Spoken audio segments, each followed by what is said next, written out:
Следственный комитет готов предъявить обвинение в окончательной редакции 5 фигурантам дела об убийстве Бориса Немцова: Зауру Дадаеву, Анзору Ишадиду Губашевым, Тимерлану Эскерханову и Хамзиту Бахаеву.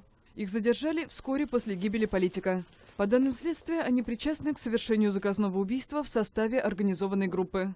Их также обвиняют в незаконном приобретении, ношении, перевозке и хранении огнестрельного оружия.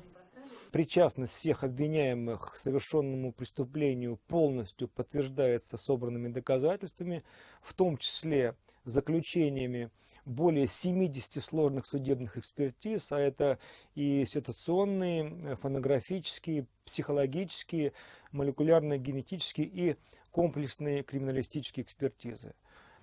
Еще один фигурант дела, боец батальона МВД Чечни «Север» Руслан Мухуддинов, в материалах следствия раньше проходил как возможный организатор.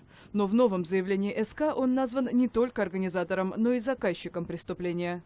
Мухуддинов находится в международном розыске. Суд арестовал его заочно.